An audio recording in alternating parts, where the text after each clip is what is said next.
Olá, eu sou o professor Sandro e estou aqui para te convidar para mais uma aula de física. Vamos a ela? Nesta aula, nós veremos algumas aplicações das leis de Newton. Nós vamos analisar e reconhecer forças em sistemas simples. Então, vamos à aula. Para compreendermos as aplicações das leis de movimento de Newton, precisamos ter em mente dois conceitos bem claros: o conceito de força e o conceito de força resultante. Então, força é aquele agente que tensiona, que deforma, que provoca rupturas. Né? Mas as forças, elas são grandezas em física que medem a interação entre corpos, né? Mas elas fazem isso de forma a depender de sentido e de direção. Então, a força é uma grandeza vetorial que indica, que mede, que indica a interação entre corpos. As forças são agentes que alteram o estado de movimento dos corpos. E quando não o fazem, tensionam, deformam e provocam rupturas. Ao analisarmos um corpo ou um sistema sobre o qual atuam forças, nós podemos ter inúmeras forças ali presentes, né? Então, um outro conceito importante que nós temos que ter em mente é que quem provoca essa tensão é exatamente a força resultante. Então, quem provoca o efeito é a força resultante. E o Newton nos diz isso em sua segunda lei. Então, a força, o que nós chamamos de força resultante, é a soma vetorial de todas as forças que atuam sobre um corpo. Né? Então, a força resultante, ela é a soma dessas forças. Mas lembrando que uma soma vetorial é uma soma em que nós levamos em conta as diferentes direções e os diferentes sentidos dessas forças aplicadas sobre esse corpo. Né? E o que a segunda lei de Newton nos diz sobre a força resultante? É a força resultante o agente capaz de provocar a modificação, de provocar a alteração no estado do corpo. Né? Então, a segunda lei de Newton nos diz que a força resultante ela provoca uma alteração no estado de movimento de um corpo que é inversamente proporcional à massa desse corpo. Então, a força resultante é massa vezes aceleração. Então, relembrando, dois conceitos importantes. A força resultante que atua sobre um corpo, ela é a soma vetorial de todas as forças que atuam sobre esse corpo. E mais, por esse caráter vetorial, a aceleração também obedece à direção e sentido da força. Né? Então, a aceleração provocada pela força resultante sempre tem a mesma direção e sentido da força resultante. Vamos a um exemplo simples que mostra um corpo com massa de 20 kg que está submetido à ação de duas forças, F1 de 6 newtons e F2 de 8 newtons, conforme mostra a figura. Sabendo que a força resultante é a soma vetorial de todas as forças que atuam sobre um corpo, determine o módulo da força resultante e o módulo da aceleração sofrida por esse corpo. Então, como determinar? A soma vetorial leva em conta as direções e os sentidos das demais forças. Né? Então, nesse exemplo, nós vamos usar uma regra vetorial, que é a regra do paralelogramo, que permite somar vetores 2 a 2. Essa regra do paralelogramo consiste em você formar um paralelogramo com os dois vetores indicados. Para isso, nós vamos traçar uma reta, inicialmente paralela a F2, e uma segunda reta paralela a F1. Observe que esses vetores nós vamos considerá-los perpendiculares e que eles formam, portanto, um retângulo. Né?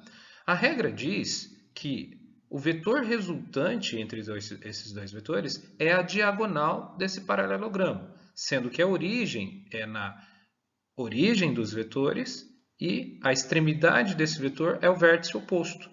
Então, nós temos aqui esse vetor, e esse vetor é o vetor resultante da soma de F1 e F2.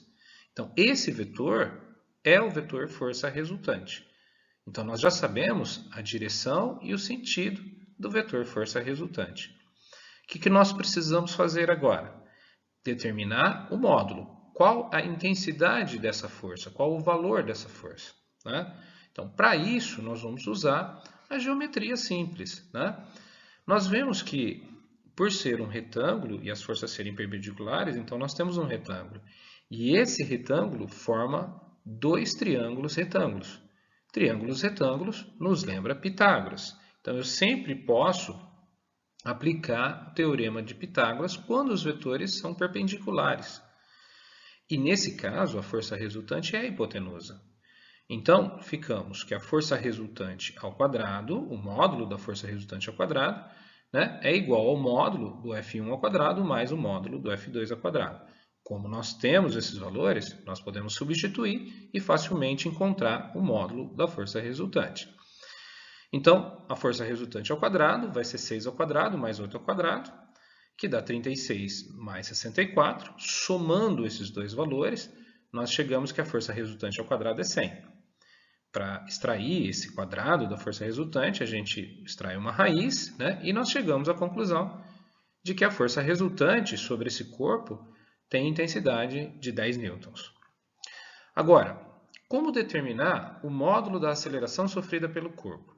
Então, na segunda lei, o Newton nos diz que uma força resultante que atue sobre um corpo de massa conhecida provoca sobre ele uma alteração no seu estado de movimento.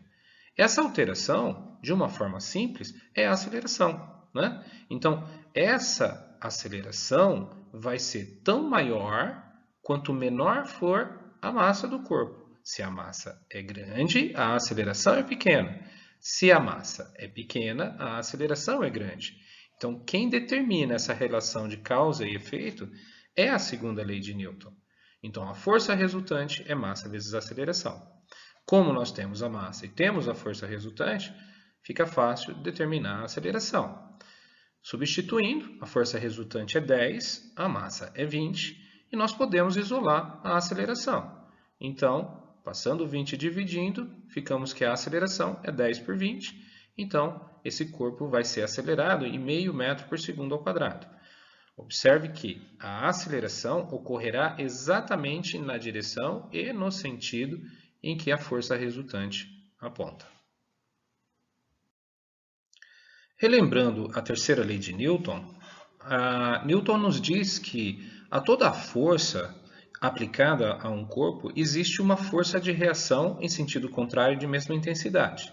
Não é? Então, a terceira lei de Newton nos diz que a toda ação, né, entenda a ação como a aplicação de uma força, né, a toda ação corresponde a uma reação em sentido contrário com a mesma intensidade. O que isso nos diz? Isso nos diz que as forças aparecem sempre em pares.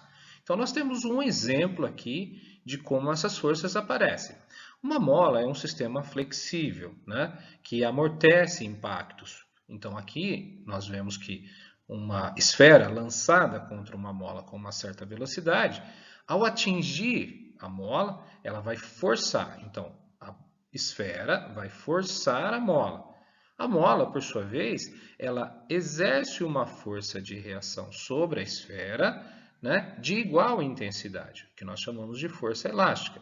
Então, há uma força que a esfera faz sobre a mola, há uma força que a mola faz sobre a esfera, numa forma de reação. Né? Então, o que nós aprendemos com a terceira lei? Nós aprendemos que as forças sempre existem em pares, e nós chamamos esses pares de par ação-reação. Um aspecto importante sobre a terceira lei é que as forças de ação e reação, elas nunca se anulam, apesar de terem sentidos opostos. E por que isso acontece?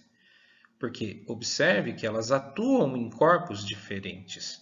Então, a força que a esfera faz, ela faz sobre a mola. A força que a mola faz, ela faz sobre a esfera.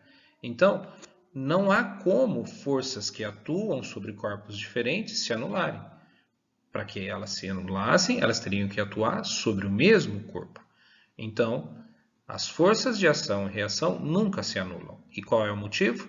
Elas atuam em corpos diferentes.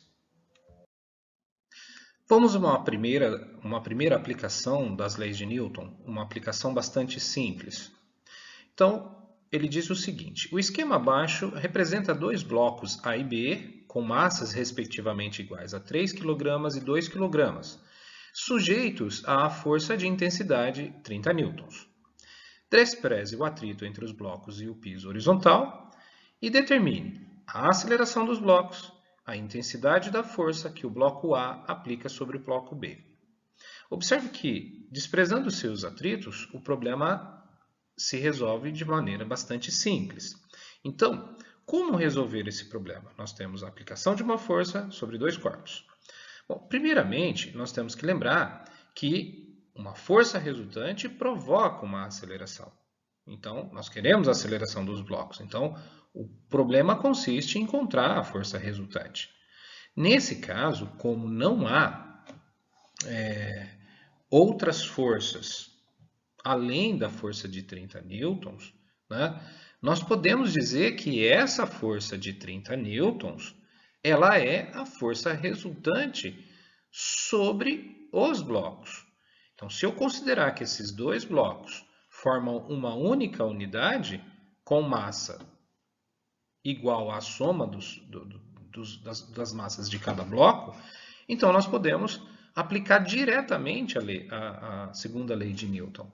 Então, a força resultante seria a força de 30 newtons que empurra o bloco A e, consequentemente, empurra o bloco B. A massa seria a soma das massas, porque essa força está empurrando os dois blocos, lembrando que eu estou considerando uma unidade só, e essa força, então, vai acelerar esses corpos. Isolando a aceleração, nós vamos ter 30 dividido por 5 igual a aceleração, e a aceleração é de 6 metros por segundo. Então, considerando que não haja atritos, o problema se resume a uma força básica, né, que é o 30 newtons. É a única força que atua sobre o sistema. Então, ela é a força resultante. Agora, o exemplo também pede a intensidade da força que o bloco A exerce sobre o bloco B. Se nós isolarmos os blocos, nós veremos que as coisas são um pouco diferentes agora, né?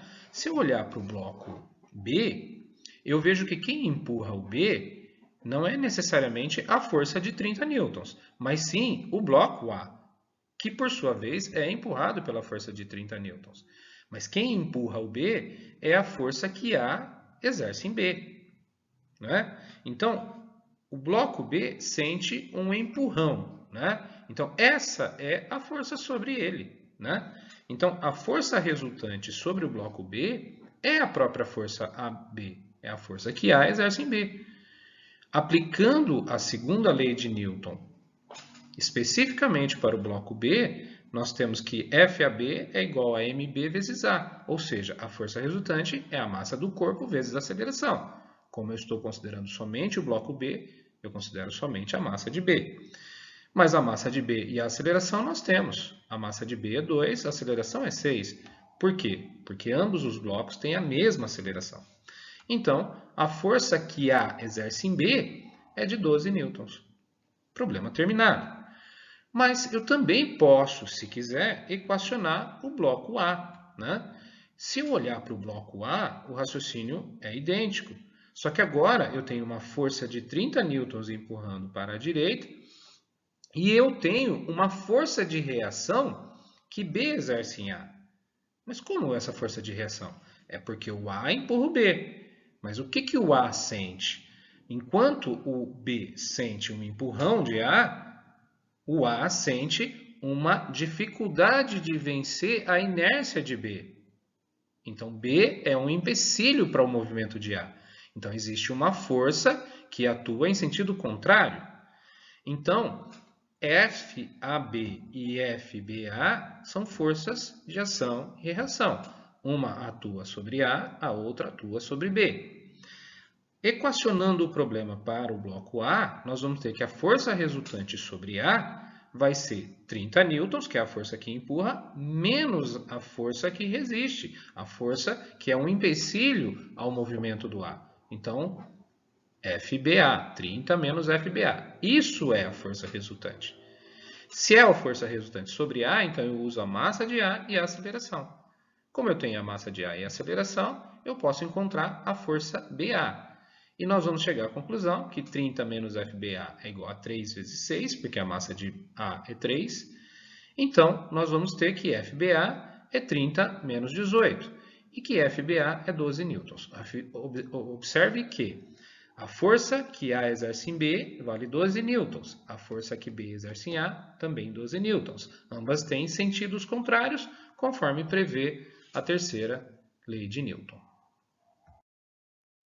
Devido à complexidade das aplicações das leis de Newton, outras aulas se fazem necessárias. Espero que possam acompanhar as demais aulas e, de qualquer forma, fica aqui um recado. Mantenha o contato pelos canais disponíveis, bons estudos e até breve!